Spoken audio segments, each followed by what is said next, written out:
बहुत बहुत स्वागत है आप सभी का आपके अपने YouTube channel Shukla study point में। मैं शिवम शुक्ला आप सभी दोस्तों का हार्दिक स्वागत करता हूं।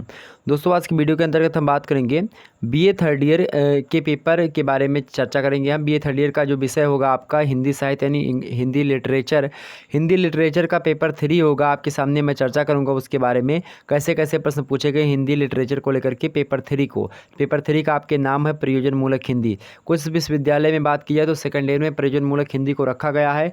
जिनका भी एक प्रकार से सेकंड ईयर में प्रयोजन मूलक हिंदी है वह देख लीजिए, उनके लिए बहुत ही महत्वपूर्ण लेक्चर है। और जो व्यक्ति आने वाली परीक्षा यानी 22 वगैरह की तैयारी 23 में परीक्षा देंगे उनके लिए भी यह लेक्चर बहुत ही महत्वपूर्ण होगा। यहाँ से प्रश्न पूछे जाएंगे प्रीवियस ईयर क्वेश्चन पेपर से। लगभग एक प्रकार से बात की जाए तो अगर आप पिछले 2-3 वर्षों के पेपर को देख लें तो मतलब कि 2 वर्षों के पेपर को या 3 वर्षों के पेपर को आपको देख लें तो लगभग आपका 60+ आपका जो है वहीं से आ जाता है। ठीक, मतलब कि अगर आपके 100 प्रश्न पूछे जाने हैं तो 60 प्रश्न लगभग पिछले ईयर के 2-3 ईयर्स की पेपर अगर आप देख लें तो आ जाएगा बड़े आसानी से। ठीक, बीए वगैरह की बात करूं तो यहाँ पर समझते हैं प्रयोजन मूलक हिंदी पेपर 3 का नाम आपके प्रयोजन मूलक हिंदी है। अब देखते हैं इससे कैसे कैसे प्रश्न पूछे गए थे। आपको पैटर्न पता होगा कि पेपर का पैटर्न कैसा था। टाइम आपको 1.5 घंटे का दिया गया था जो है कोरोना की वजह से, और मैक्सिमम नंबर आपके यानी मैक्सिमम मार्क्स जो थे वो 100 ही थे। खंड आ बा सा ये पहले की भांति ही पेपर बटा हुआ था।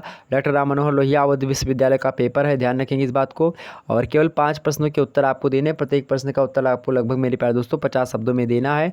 यहाँ पर देखेंगे और खंड जो है पहले आपको यहाँ पर 10 प्रश्न करने होते थे, अब आपको आते लघुत्तरी से 5 करने हैं। लघुत्तरी से पहले आपको 5 करने होते थे, अब आपको केवल और केवल 2 करने हैं।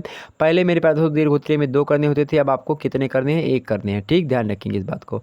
चलिए समझते हैं आते लघुत्तरी प्रश्नों को कैसे पूछे गए थे प्रश्न। यहाँ पर नोट दिया गया था केवल 5 प्रश्नों के उत्तर दीजिए, प्रत्येक प्रश्न का उत्तर लगभग 50 शब्दों में हो। एक प्रश्न करेंगे मेरे भाई तो आपको 4 नंबर मिलेगा, पहले आपको 2 नंबर मिलता था एक प्रश्न करने के। चलिए समझते हैं पहला प्रश्न आपके लिए कहा था अनुस्मारक से आप क्या समझते हैं।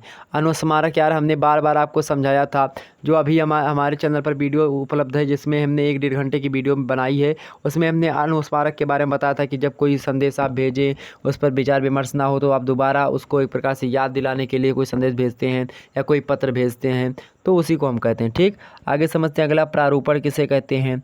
प्रारूपण किसे कहते हैं? जब कोई प्रारूप यानी ढांचा जब आप कोई बनाते हैं और एक प्रकार से उसी ढांचे को हम प्रारूपण कहते हैं, प्रारूप कहते हैं उसको, उसी ढांचे को लिखना, ढांचे को बनाना ही क्या कहलाता है? प्रारूपण कहलाता है।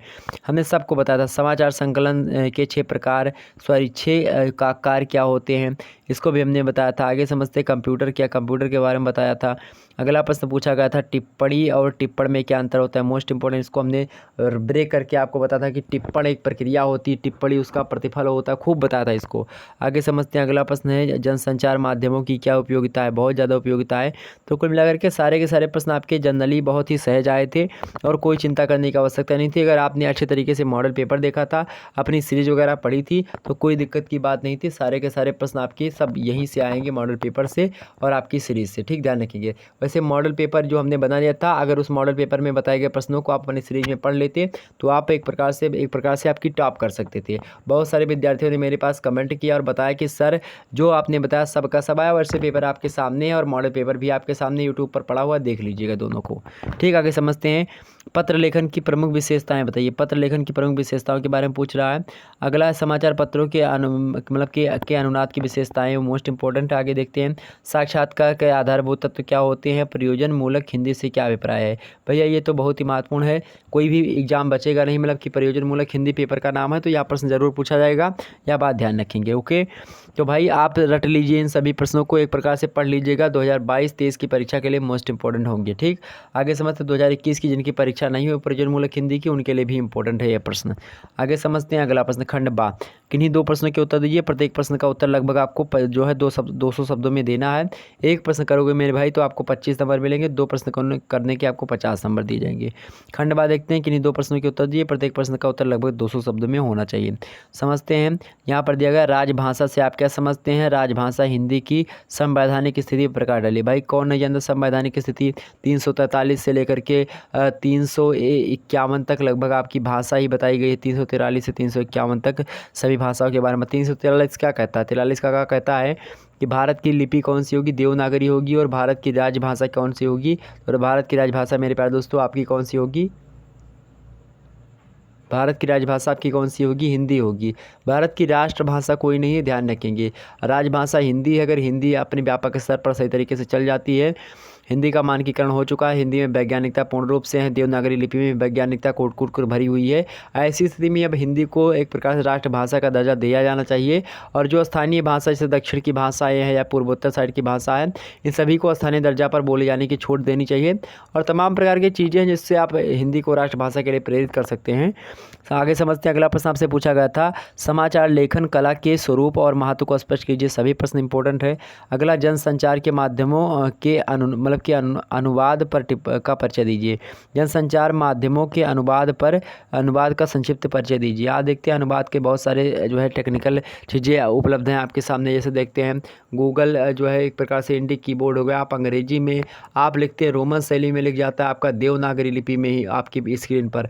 इसी प्रकार से आप देखते होंगे मेरे प्यारे दोस्तों कि आप कोई फ़ोटो आप खींच ली, इसकी फ़ोटो खींचिए आप सीधे और आप एक ऐप डाउनलोड करिए, उसका नाम है गूगल कन्वर्टर, मतलब कि गूगल ट्रांसलेटर। अगर उस पर आप कोई फ़ोटो है, आपको उसको अंग्रेजी में चेक करना है। बहुत सारे लोग कहते हैं सर अंग्रेजी में बताया करिए, तो भाई अगर अंग्रेजी में आपको पढ़ना है तो हिंदी में जो मैं बताऊं उसका स्क्रीनशॉट ले लो। स्क्रीनशॉट लेने के बाद में एक ऐप डाउनलोड कर लो, उसका नाम है गूगल, क्या नाम है भाई उसका? तो उसका नाम है गूगल ट्रांसलेटर। और गूगल की एक प्रकार से बढ़िया कंपनी गूगल है पूरे संसार की।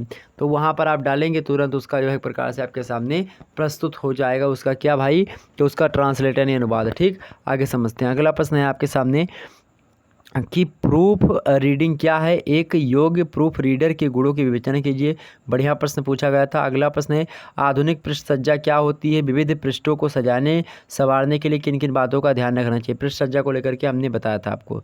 सारे के सारे प्रश्नों को अधिकतर बताया है, कोई प्रश्न बचा नहीं जो ना बताया हो।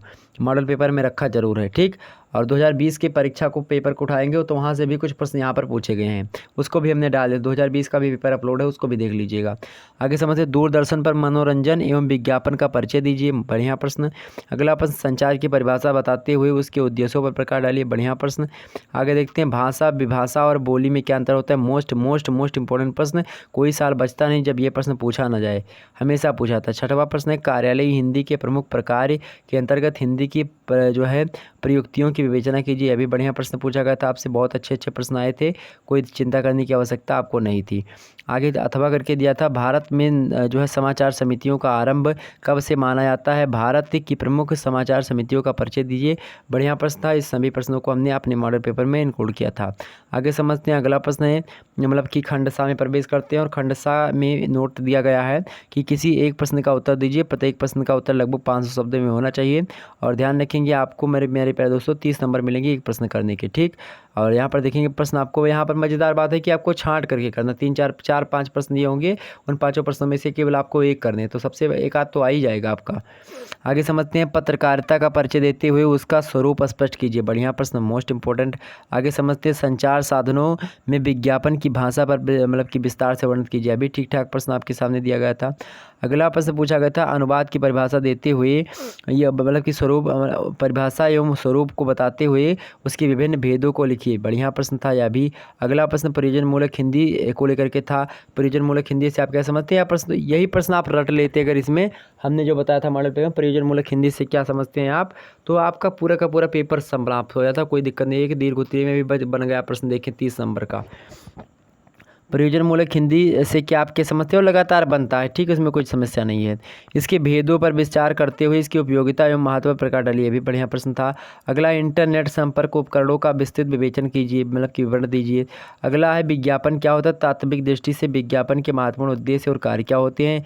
ये सारे के सारे प्रश्न आपके पूछे गए थे मेरे प्यारे दोस्तों पेपर 2 में, ध्यान रखेंगे। ओके, पेपर 2 में सारे के सारे प्रश्न पूछे गए थे। पेपर 2 का आपके नाम, सॉरी पेपर 3 के आपके क्या नाम है? पेपर 3 का क्या नाम है? प्रयोजन मूलक हिंदी। तो प्रयोजन मूलक हिंदी आपका पेपर अगर नहीं हुआ है तो इस वीडियो से आप लाभान्वित हो सकते हैं। चलिए मेरे प्यारे दोस्तों, हम फिर मिलते हैं और पेपर 2 से संबंधित जो वीडियो है हिंदी भाषा और साहित्य का इतिहास, वह अपलोड हो चुका, उसको देख लीजिएगा। और जल्द ही आपके सामने पेपर 1 का यानी आधुनिक अवधि काव्य का भी पेपर आपके सामने प्रस्तुत करने का प्रयास करूंगा। मिलते हैं नेक्स्ट वीडियो में, तब तक के लिए जय हिंद जय भारत। वैसे सोशियोलॉजी का पेपर हमने अपलोड कर दिया बेथर्ड का, उसको देख लीजिएगा। ठीक, मिलते हैं नेक्स्ट वीडियो में, तब तक के लिए जय हिंद जय भारत।